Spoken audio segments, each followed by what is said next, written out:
Bienvenidos, señores y señores, to another episode of the Bleed Lows podcast. This episode of the Bleed Lows podcast is brought to you by BetOnline.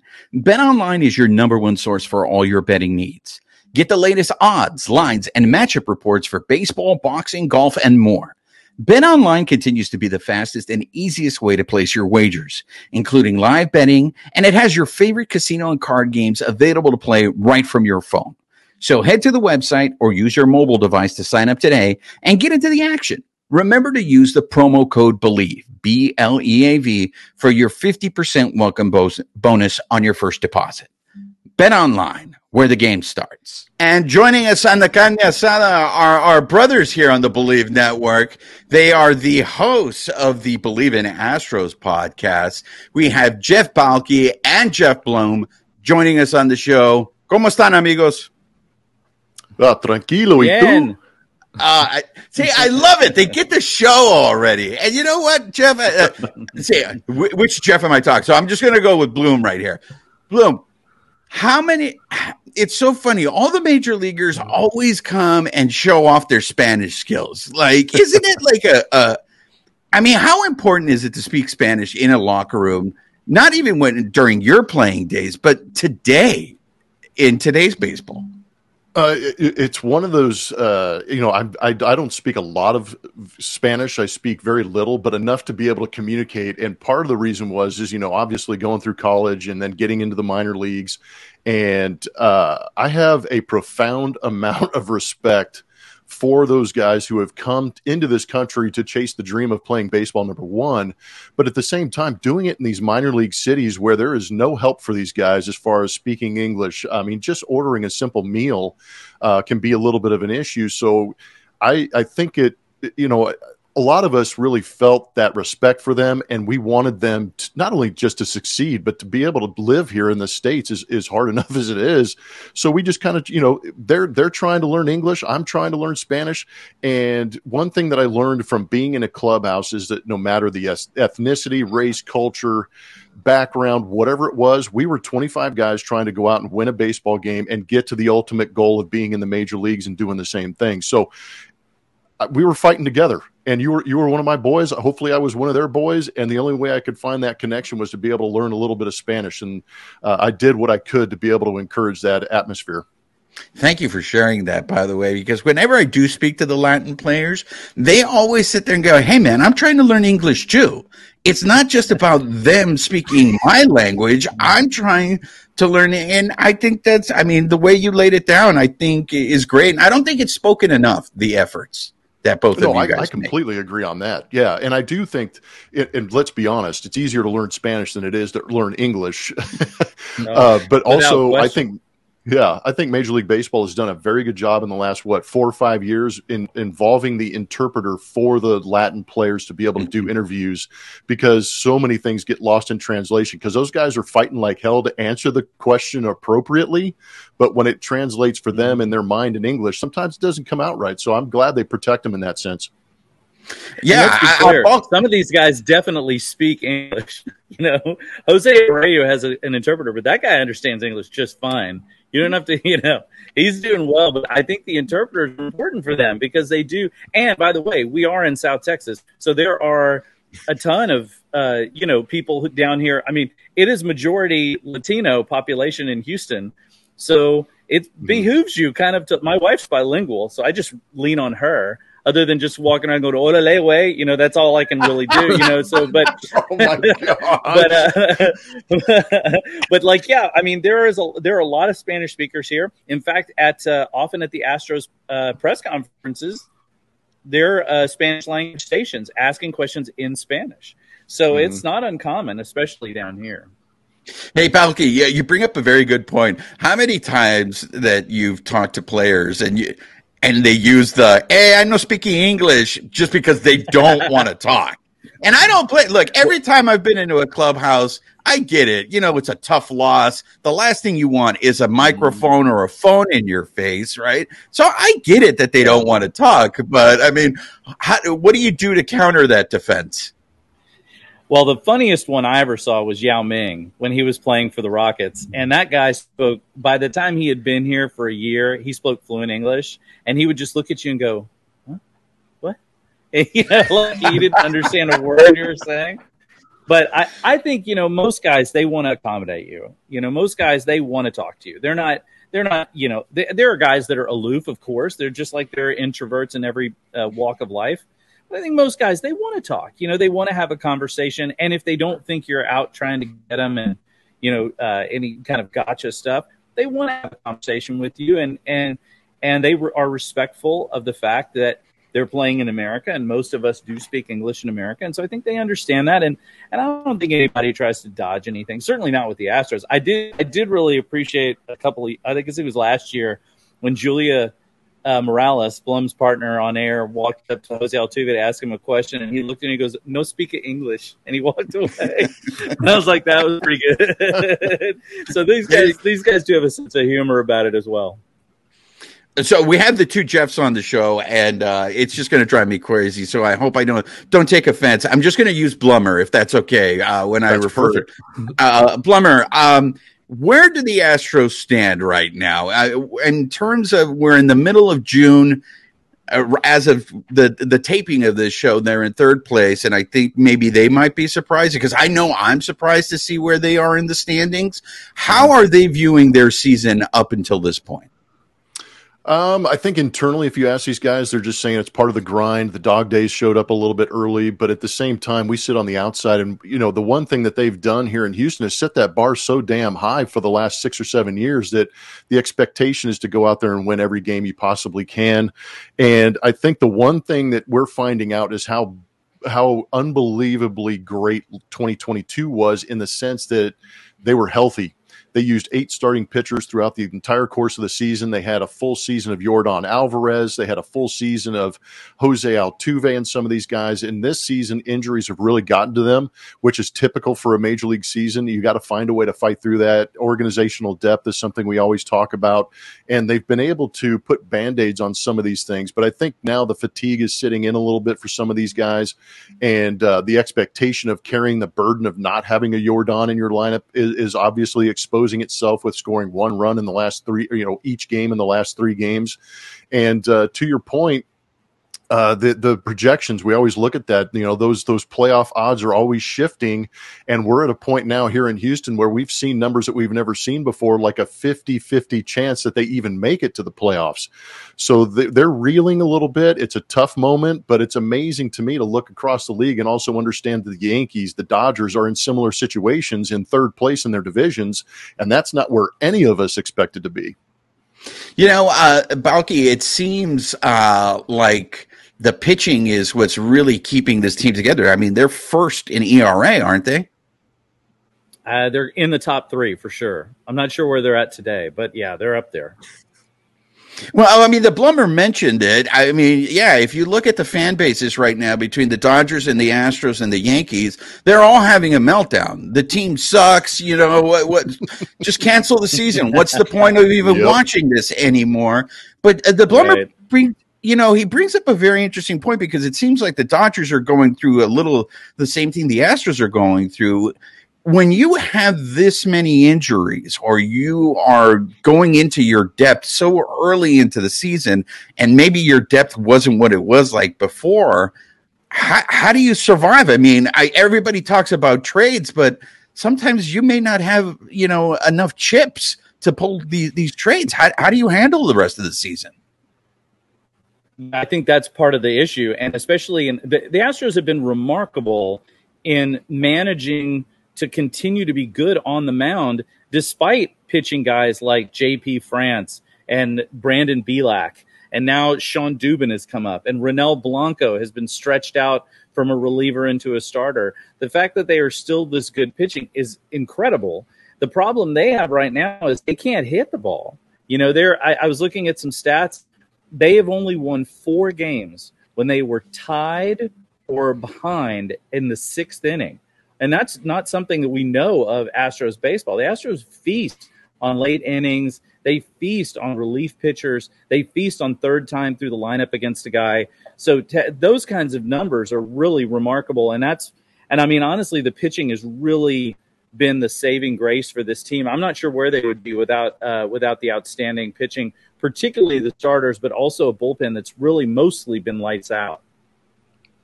Blummer, I don't know if you've ever experienced this during your playing days, but so I'm in the clubhouse the other day, and the Dodgers just got swept by their hated rivals, and Freddie Freeman is just there's this look on their face like, look, I don't know, we're doing the same thing we always do, we're just not getting results.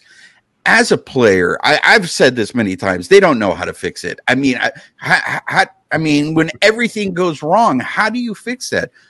When you guys are in the clubhouse and you have players meetings, I mean, does anything good come out of that? Or is it just you guys are just like grasping at straws at the fact that, hey, we got to do something because things are just not going our way?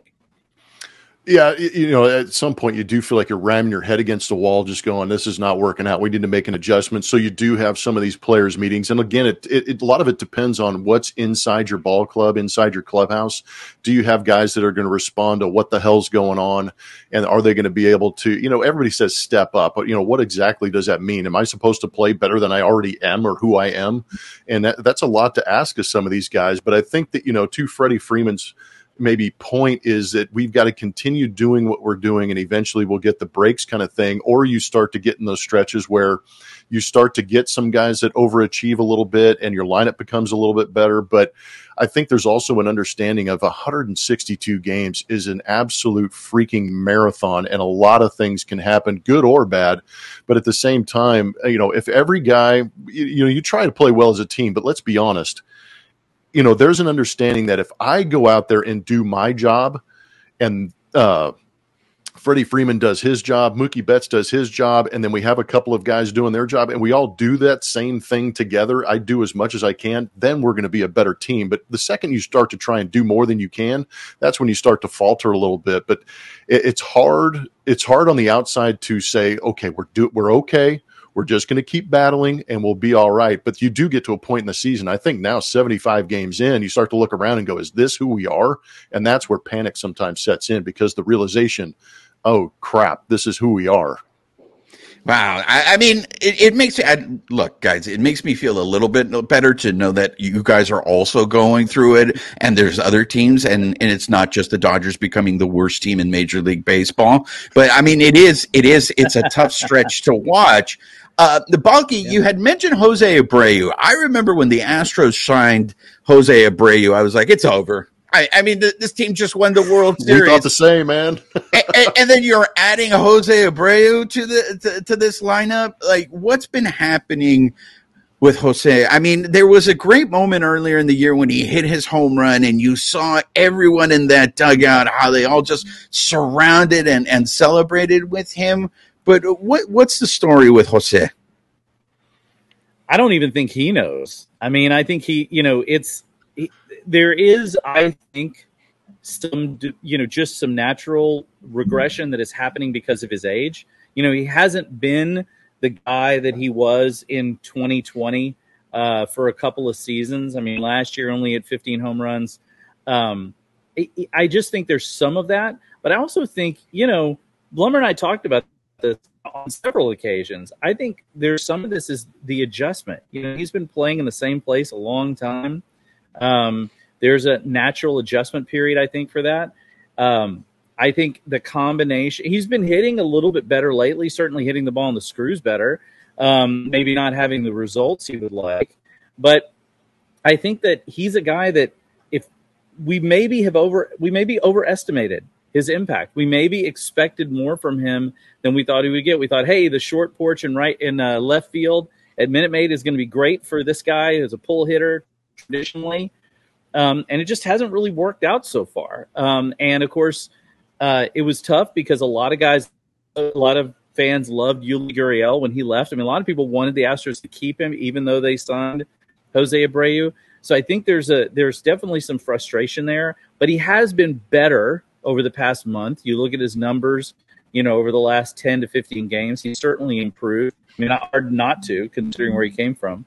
But I think he's a guy that will get better as the season goes along, much the way Alex Bregman has improved as the season's gone along. But it's a problem for the Astros. You can't have a guy hitting cleanup, who's batting that poorly with an OPS that low You can't do it. And Dusty's been so far hesitant to move him down the lineup. You guys are giving me a hope that we might have a fighting chance to win a game this weekend. The Dodgers and the Astros start a series on Friday. Blummer, I have to ask you this. I know you guys may be tired of this, but look, Justin Turner, Kenley Jansen, Kike Hernandez all went to go play for Cora out in Boston. So to me, it's like if these players have put 2017 behind them, maybe the fans need to do the same thing and let's move on. But it doesn't seem like that's the case. Are you guys tired of hearing about the 2017, especially, you guys are going to hear it when you come into LA? Yeah, and Balke will probably be able to answer this a little bit differently because he's a little more on the fan/media side, whereas I'm on the player media side. And having played the game, I played for teams that were hated. I played for teams that did certain things to try and win ball games, but and my knowledge inside the game might be a little bit deeper than most. So I'm a little jaded in the sense that I know that what the Astros did was wrong, but at the same time, I know there were 17 other teams doing the same exact thing. They just didn't take it to that step with the trash can. That part bothered the hell out of me. But that being said, yeah, there is a little bit of fatigue for me, now that I am traveling with the team a little bit more often and witnessing it. And now you're starting to see, some of the guys leave the team. The Springers are gone, the Marisniks, the Gurriels, and now all that's left is Alex Bregman and Jose Altuve, and they get booed, and I understand it. I get it. And I respect the fact of fan bases that just boo those two guys and don't boo anybody else on that team because they had nothing to do with it. So I do respect that in a sense. But yeah, there is a little bit of fatigue around town. And, I think, one thing I noticed last year when Rob Manfred handed that trophy to the owner, Jim Crane, was almost a sigh of relief. They were like, thank God we won one under these new rules and under the microscope of Major League Baseball. But that being said, fans are going to be fans. I mean, that's what's part of the fun of the game is going into an opposing ballpark and getting your brains booed out and trying to shut them up. And, it's part of the game. Fans are going to pay their ticket and boo. I don't care. Balke, I mean, you guys just don't get it at Dodger Stadium. I mean, the Astros get it everywhere they go, right? Yes. Yeah. Oh, everywhere. And I'll say, look, early on, there were some that were pretty creative. I did appreciate the inflatable trash cans on the field. Like, that was pretty good. I'll give people credit, for that kind of stuff. The stuff that I don't like is not that, look, you want to boo, go ahead. You want to be continuously angry about the Astros winning the World Series. That's fine. I get it. I would get it too. I mean, I have relatives who live in Philadelphia who think the Astros are the devil. I understand. But the issue that I have is I hate conspiracy theories. I hate them. I don't like them in any walk of life. And I particularly hate the one about Jose Altuve. And that whole thing being started, online with John Boy and all those people doing that, it was very frustrating because Jose Altuve, of anybody, that's the guy you don't want to question. You can question a lot of guys on what choices they made, decisions that, they made at the time, things that they did. Jose Altuve is not one of them. He is a guy that, from everything I've seen with him, the times that I've had the fortune of interviewing him in the locker room and the times that I've been able to talk with players around him, he is above reproach with that stuff. And so the fact that he has gotten so much hate directed his way is what really frustrates me. I can live with all the other stuff, right? I mean, baseball and all sports, there's a little swagger in it. Carlos Correa got out there and told a few folks, and, and it's how it works. It's part of the deal. It's part of the rivalry and the fun of sports. I just don't like when people make stuff up as a means of trying to prove some point. Beyond that, your heart's out. Certainly Astros fans know how to do that. And look, the Astros fans have their own problems. They do the wave, and that's a serious problem. Like, Minute Maid Park is like the wave central, and it's got to stop. I'm begging fans everywhere to call their friends who are Astros fans and tell them, please, for the love of God, stop doing the wave. That's all. Oh, Balke with the shots fired. I mean, good, man. You're talking about the wave here at Dodger Stadium. I mean, Balke, this has been, unfortunately, my co-host Alicia Del Valle is not here, but she is a big proponent about discussing the wave. Like, to me, look, I get it. There are some people that absolutely hate the wave. To me, I don't care. I mean, it's just like, look, here's the thing. The realistic thing is when you go to a stadium that holds over 50,000 people, not everybody there is a diehard baseball fan. Not everybody there is going to be able to tell you who was the shortstop for the Dodgers in 1988, right? So they're there to have a good time. And I'm just like, okay, whatever. To me, the biggest offense, Balke, is those people that get up in the middle of an inning or standing up, having conversations, and it's just like, hey, sit down and watch the game. Why are you here? Are you here not to watch the game? But that's my. There's plenty of stuff we could talk about the fans. I'm not going to do any. I'm just going to drop the truth bomb on the way. Stop it, everybody! Stop it. Cut it out. Let your kid do the wave. Then just let the kids do the wave. Then it'll just be a tiny little. It'll be a ripple. Wave. I'm fine with that.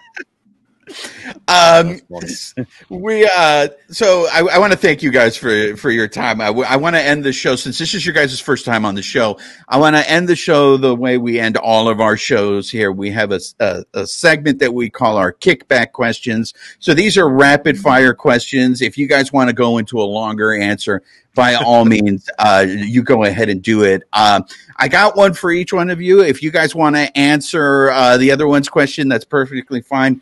Blummer, I'm going to start with you. Correct me if I'm wrong, but you made your major league debut with the Montreal Expos. Is that correct? Correct. The Expos have the sickest uniform in the history of Major League Baseball. Is there a better uniform than the Montreal Expos? And I'm talking either the home or the road powder blue. You tell me, Jeff. Oh, dang. I don't think so. Not the original Expos uniform. And what's funny is you're starting to see some of these some of these retro hats coming back, and people are starting to wear it again. If I climbed up into my attic right now, I could probably peel out a couple of uniforms from there. And now I didn't realize holding on to them would be so valuable. So I'm not sure. I'm trying to think, because I love those 80s uniforms. Yeah. And granted, the Dodgers, I grew up in LA, watching. So the traditional Yankee Dodger uniform is strong. But at the same time, I mean, those 80s powder blues with, that gross maroon Philly color, or the Braves that came through, you were like, damn, I want to get to the big leagues and wear some of that. But no, the Montreal Expos, those uniforms were strong. How was it playing in Montreal, Jeff? Balke, I'll get back to you. Playing in Montreal, because there's talk about, getting baseball back into Montreal. What was that experience like? The city itself is amazing. So if they brought that city back into the circuit and we were able to visit there a little more frequently, I would absolutely love it, cheer for it, want it to happen. But they need to build a stadium that is in a better part of town, a little more intimate, because playing in Olympic Stadium was ridiculous. It was a 90,000 seat stadium, and we would get 10, even if we got 20,000 fans, it felt like it was a sparse crowd. But it was unfortunate that the time that I was there were only about 5,000 people in the stands, because the fans that did show up absolutely loved the game of baseball, knew everything about it, cheered us on, and had a blast. The city itself is amazing. I would love to get it back on that circuit if they were able to get back up there and do it right, because I think the fans would show out. Balke, I'm sorry, before I rudely interrupted you. Oh, no. I was going to say Blummer was there when they moved. He was there the year before they actually moved. That's a tough time to be with any team, is right when the fan base is getting kicked in the teeth. So that's tough. I was just going to say also that if you ask rappers, they would tell you the Astros rainbow unis might be at the top of their list, because those seem to be very popular among the hip hop crowd. You totally read my mind, Balke. I was going to tell you, I think the Astros should go back to that uniform. When I think of the Houston Astros, that's the uniform I think. That's the uniform I think of is the rainbow uniforms. Balke, for you, what makes you a nerd? Why do you proudly refer to yourself as a nerd? Well, there are many things that make me a nerd. I feel like a nerd is anybody who's really into to a certain degree. So I own a website development company that I've had for almost 25 years. So there is a certain level of nerdery in my life that will always exist simply because of that. But, you know, look, I'm an unabashed Trekkie. I collect boatloads of bobbleheads. I've been a musician since I was 14 years old. I used to play for a living. In fact, I played salsa music for quite a long time. Oh, look at him! And so I'm not going to say what they used to call me because I was the only white guy in the band. But did they call you Güero or did they call you Gabacho? No. What did they call you? They called me Pinche Gringo. Is what they called me. That's what they called me. Either that or Wonder Bread was the other good one, and that was the English version. But I honestly, I have a lot of interests, and a lot of them, and I'm a sort of a jack of all trades, master of none. And so I like lots of different things. And so it's one of the things that's helped me as a writer over the years, because I've written about everything from sports, music to, I literally wrote several columns on the topic of horse teeth floating, which I don't honestly even really understand what it is at this point. My wife likes to bring it up because my wife is a journalism person as well. And she likes to laugh at the fact that somehow I pulled that out of my butt years ago when I needed some stories to write. So yeah, I just like a lot of things. And so I feel like that just makes me naturally a nerd. And also my brain storehouse is a lot of worthless information. And so, that's part of it too, I think. Tell me I'm wrong, Balke, but Wrath of Khan is the greatest Star Trek movie. Yes, it is the greatest Star Trek movie. And here's the thing. This is going to kill a lot of people when they hear this. But I am not a Trekkie from the original series. I am a next generation Trekkie. What? I am a next generation Trekkie because that's when I started watching, when I was in my 20s. And it first started coming out. I did not watch the original series other than a few key episodes. Yeah, Wrath of Khan is clearly the best film. I felt like all the older ones. And honestly, if you're going to watch the new ones, the only season of Picard to watch is the last one. All the other ones were terrible, but the recent Picard, they brought together all the old cast. It was all back. Deanna Troi, Dr. Crusher, Worf, Jordan. They were all there, man. It was beautiful. Even 7 of 9, even though that's crossing the streams. Hey, there's another reference. There we go.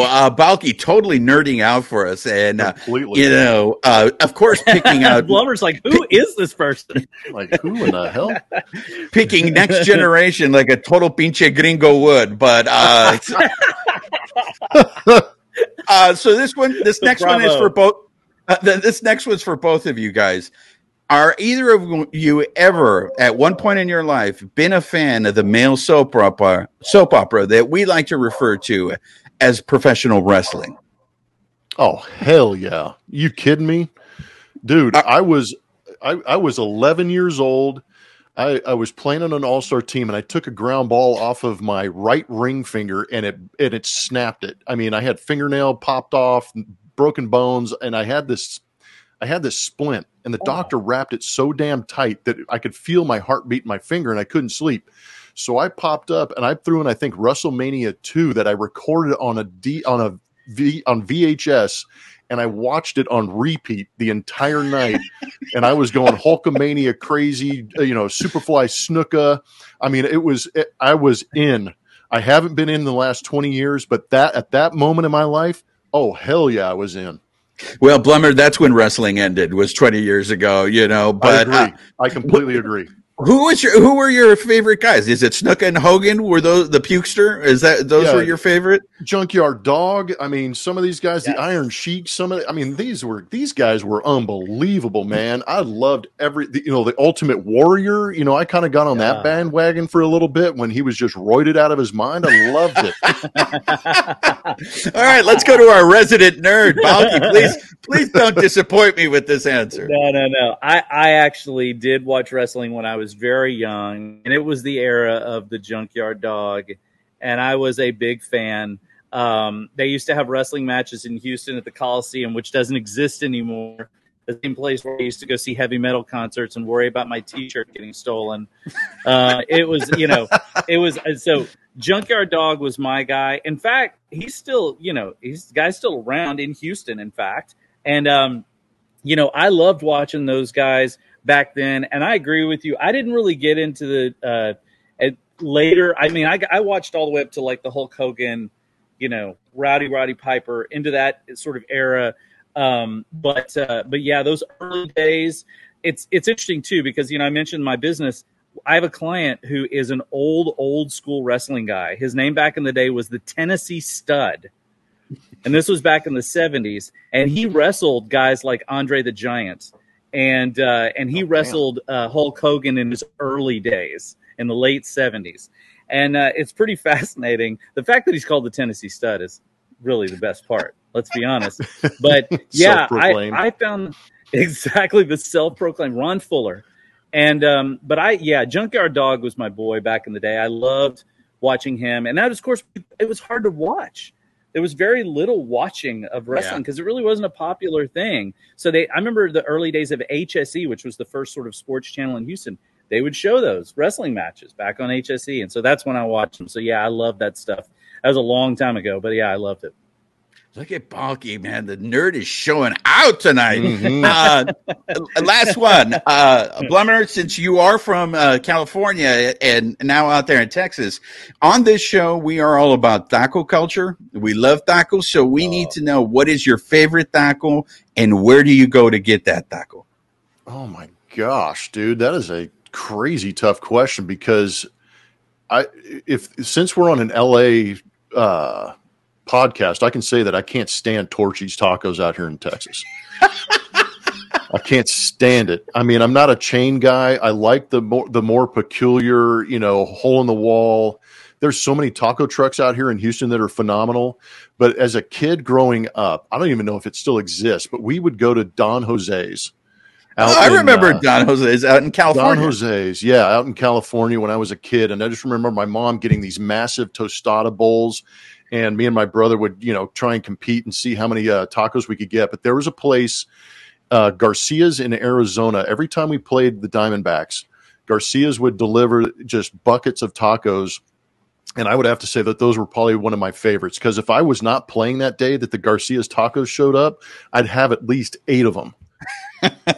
So are you a soft, a street taco or a hard shell taco kind of guy? I'm not. I love street tacos as far as the taste, but I can't stand how small they are. I'm more of the guy that I want the big, bulky. I want the thick taco. I want the challenge of keeping that hard shell together. I enjoy the hard shell, the larger taco. Yeah. And your choice protein? I'm shredded beef is probably my favorite. Okay. Balke? Nice. That's good. Oh, in Houston, the best place to me is a little hole in the wall. Just on the north side, called Gerardo's, as the best carnitas in the city. It's a convenience store with a steam table in the back. And a buddy of mine who is a food author named Rob Walsh, a friend of my wife's and mine, he took me there years ago. And Houston, like I always say, like they, every day they're putting in a new taqueria somewhere. I'm pretty sure that while I'm on vacation, they're going to put one in my bathroom. When I get back, there's going to be cafe lights hanging and the smell of beef cooking from my bathroom. I mean, it's amazing. But Gerardo's has got to be my pick. I'm a soft taco guy. I like my favorite tacos are breakfast tacos. So for me, like I like a soft flour tortilla, loaded down with some potatoes and avocado and grilled onion and some eggs. That's my favorite kind of tacos, breakfast tacos. I could eat them every day, all day. Little secret trick for you at home: stuff those bad boys with tater tots. You're welcome. And there you have it. So we want to thank you guys for helping us preview the Astros and the Taco Talk and the Nerd Talk. Their show is Bleav in Astros. So if we have any Astro fans coming across to watch the crossover, you guys probably already know where to follow them. But help me out here, guys. Where can they follow you on the socials to get all the information they need on the Astros? Well, you can find Bleav in Astros just at BLEAV in Astros. I'm at Geoff Balke, and Blummer, you can tell them where you're at. Yeah, I'm at Blummer27. I keep it easy, both on Twitter and Instagram, just Blummer27. I keep it simple. And this might be the mashup that we all needed to create this bond again and get us back in the same in the same well-standing, just create this is the beginning of a beautiful relationship. It's the healing process has begun, everyone. So yes, we appreciate you having us on your podcast. Thank you. No, thank you guys. Absolutely. One real quick. I appreciate you guys coming on. Definitely, I feel that somebody's going to get healthy this weekend, right? Because hearing how the Dodgers are and the Astros, so someone's going to be happy this weekend. They're going to start healing towards that momentum towards the division. So I'm pretty excited about that. Yeah, there you go. So once again, a big thank you to no offense, but I hope it's not y'all. Being we're so positive over here, I think we like your chances. We're just going through it over here, but. Once again, a big thank you to Geoff Blum and then the Pinche Gringo, Geoff Balke. Thanks a lot for coming on the show, guys. Thank you. Thanks for having us. Appreciate it. And a big thank you once again to the two Jeffs or the two Jefes for joining us on the show and giving us all the information that we need to know on the Astros. And just like clockwork, babyface, just when we thought, hey, we're going to get over this situation. It's enough time has passed. We need to move on. I don't know if you saw this, but on Thursday, Rob Manfred, your favorite commissioner of all commissioners, did an interview with Time Magazine. And the biggest thing that came out of that interview is Rob Manfred saying he regrets that he gave all those Astros players immunity at the beginning of the investigation. Here is my question to you, babyface. The timing on this is just impeccable. And since we're big wrestling fans on this show, I have to ask you, is this a gimmick? Is this a work?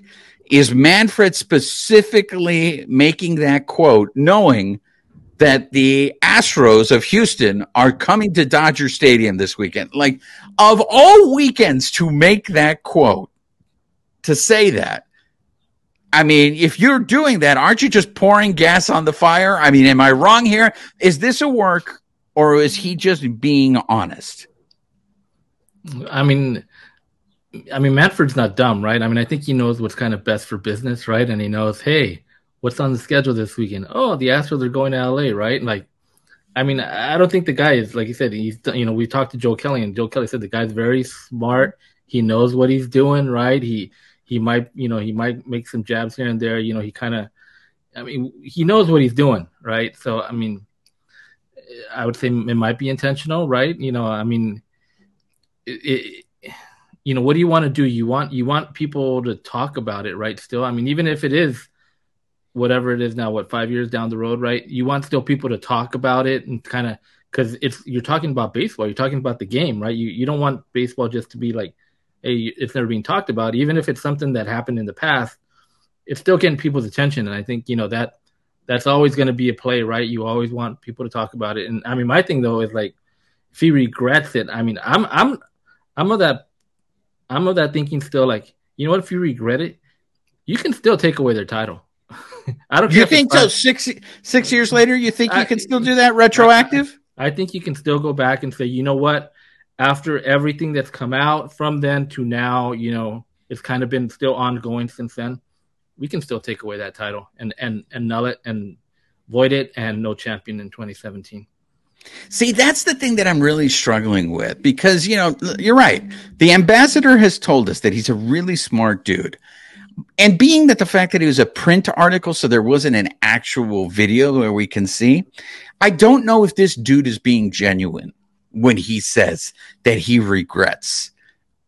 giving the immunity. I really don't, because, the way he behaved during the whole investigation, referring to the championship as a piece of metal, and it just, and the way he's behaved with the Oakland A's situation, and I get it. This is a guy who works for the owners, right? And at the same time, I want to be fair to him, because he has done some good things for baseball.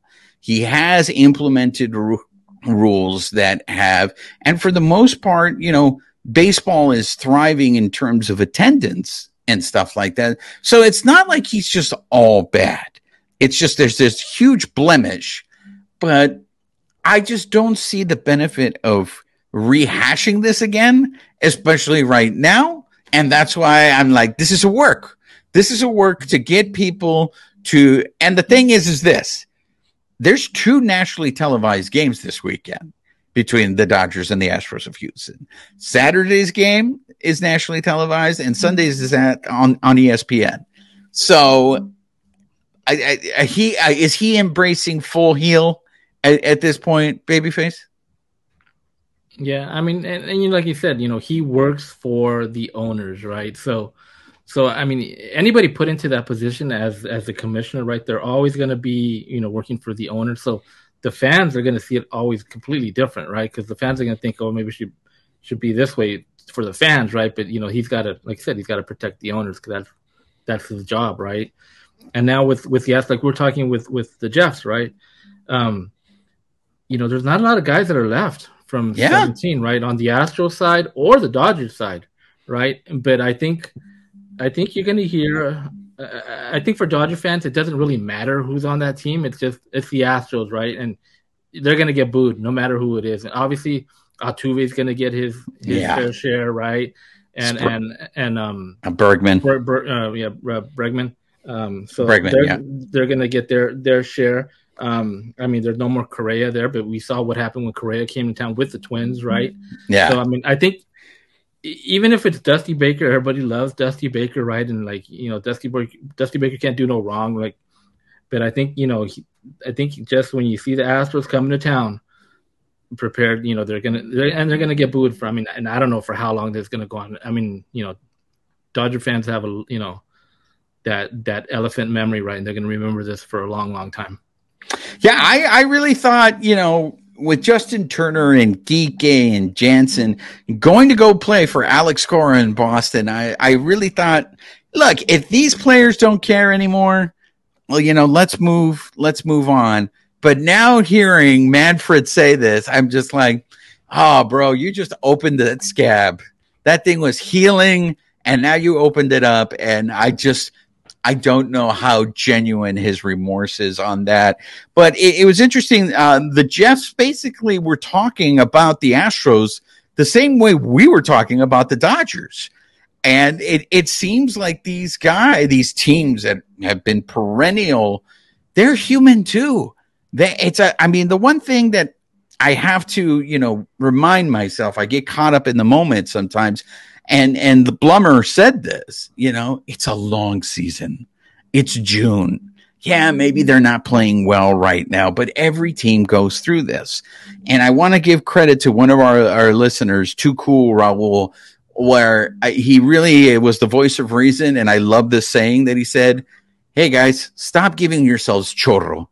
Everything is fine. It's way too early, to be worrying about this. So, that being said, our sponsor, Bet Online, recently put out, a poll or findings of the most disliked teams in Major League Baseball. And the criteria for this, Babyface, do you want to explain it to everybody as to how they determined who were the most disliked teams? Well, I guess they just based it on negative tweets. Only thing it doesn't specify, like, from what period. Was this like 1 day, 1 week, 1 month? I mean, they don't put that criteria in there. But yeah, negative tweets, it shows the Dodgers are the number one disliked team. But it says number of negative tweets was 9,016. So like, that's what I'm saying. Like, I mean, that could have been in 1 day, right? Especially when with the way the Dodgers were playing, we were saying like this could have been from Dodger fans, right? I mean, after the Giants series, right? I mean, and you know what? That's all I heard on social media, right? Like, and I want to clarify because I feel like we've discussed one of these polls earlier in the season, like the most hated team, and the Dodgers were up there. And I remember the last time we talked about it, it was like, oh, it's Giants fan and Show Pods fan is just hating on the Dodgers. But when this poll started going viral, the majority of people felt that these negative tweets were coming from their own fan bases. Like, it was the Dodgers, the negative tweets were because of the bullpen. I mean, and we talked about this on our last episode, the negativity that Dodger fans are angry. And I mean, they're booing at the stadium. They're booing people who are getting injured. I mean, there just seemed to be a lot of anger. So I think there is truth to what you're saying, in the sense that I think a lot of these negative tweets that put the Dodgers in the number one spot were coming from their own fans. And so I do want to make a clarification. This is the most disliked. This is not the most hated. If it was the most hated, I think the Dodgers would have still been up there, but I think the Astros probably would have been up there.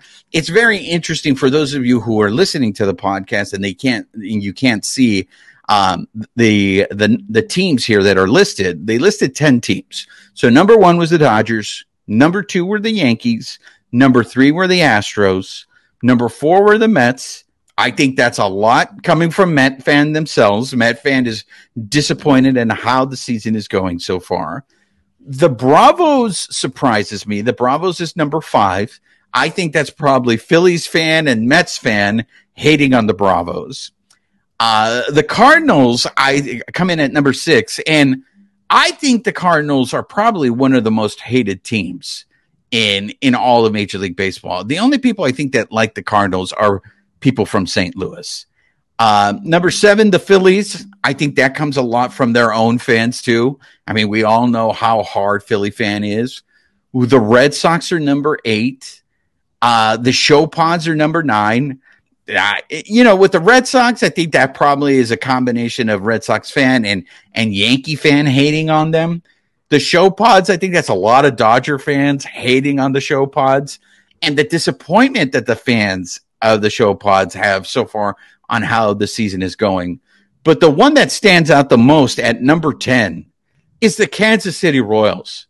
What the hell did the Kansas City Royals ever do to anyone? How are the Kansas City Royals make the top 10 of most disliked teams, babyface? Well, maybe like we said, it's their own fan base, right? They're upset at how the Royals have been playing, right? Ever since they won the World Series, and what was that, 15? Was it 15 they won the World Series? I think so. So. It was 15 then, and the Cubs 16. I mean, the Royals haven't really done anything right after that. I mean, I think they've just kind of gone downhill, and same thing this year again for them. I mean, it's probably just the Royal fans. They've gotten rid of some of their players that they had, and it looks like they're ready to sell again. They're going to probably be selling their best pieces at whatever they got, come trade deadline. And I think the fans are probably getting frustrated, and that's probably why they came in at 10. Is there any team that you would have put on this list that isn't on the list?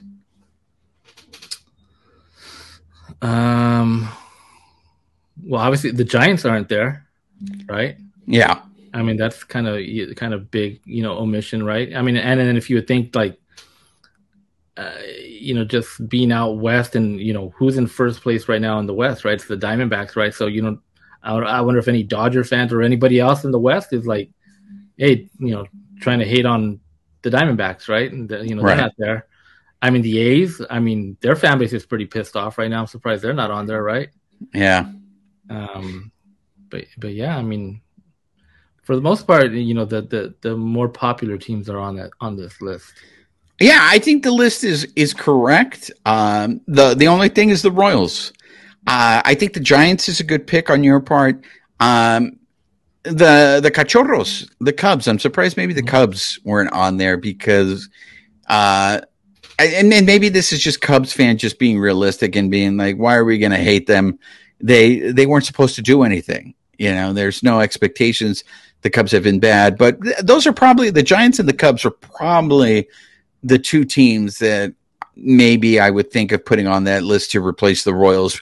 But other than that, I those are the teams I would expect to be on a list like this. But I find it this is further proof. Thank you, Bet Online, to prove my theory. We were ahead of the game. We talked about this on our last episode, the palpable anger that is being felt by Dodger fan.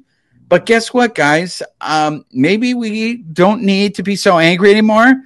Like Too Cool Raul says, stop giving yourself chorro, because the Dodgers just swept the Angelitos.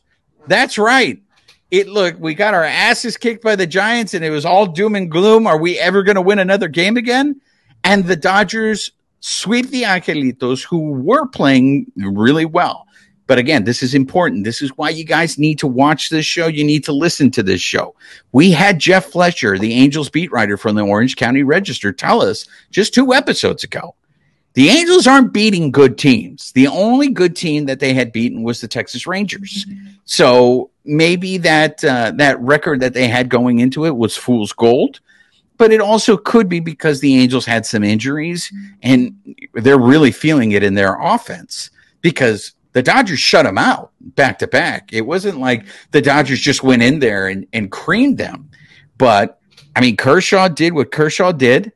And, I mean, that in particular, that 7th inning, getting out of that jam, having second and third and no outs, you got flashes of the old Kershaw. And it's one of those things where you have to tip your hat. Babyface, so who gets a stronger applause on your part? Is it Kershaw or the fact that the Dodgers threw a bullpen game against Shohei Ohtani and beat him? Yeah, I mean, I think that bullpen game was huge, right? I mean, Kershaw just kind of, it's just like another feather in his hat. Like, this is a kid, like Kershaw just goes out and he just does his thing, right? Like, I mean, it's kind of, what he did is just crazy, right? But it's kind of expected sometimes. Like, Kershaw take care of it, right? Like, he's going to do it, right? It's Kershaw, right? He'll take care of it, right? And that's what he did, right? And he did it again. I mean, but to see the bullpen also, come in a bullpen game, right, against the Angels, right? And you had guys that have struggled all year and they put up zeros, right? Vesia. Vesia striking out Mike Trout. I mean, that guy has gotten so much shit this year. Give that man his flowers. He struck out Mike Trout. Showtime Almonte, right? He had some good outings as well. Brusdar did great. I mean, everybody that came out that they put out, right? They threw up a zero, right? And then to close it off in both games, right? They went with Caleb and Phillips, right? And then one night Phillips, one night Caleb. They switched it up, and they both got.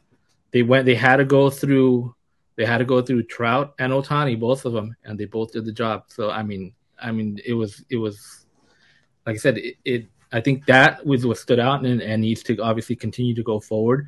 But Juan, you're missing. I mean, you're missing, and not telling everybody what happened. Where were you yesterday, and where was I the day before?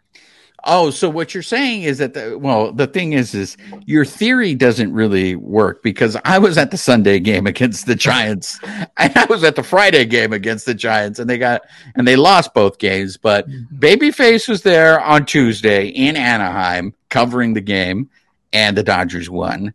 And I was there Wednesday covering the game, and the Dodgers won. So I would totally say that it was the Bleed Los podcast, his influence, that helped the Dodgers, but I was there against the Giants. I just think, look, the Giants have that devil magic going again. They've won 10 in a row now.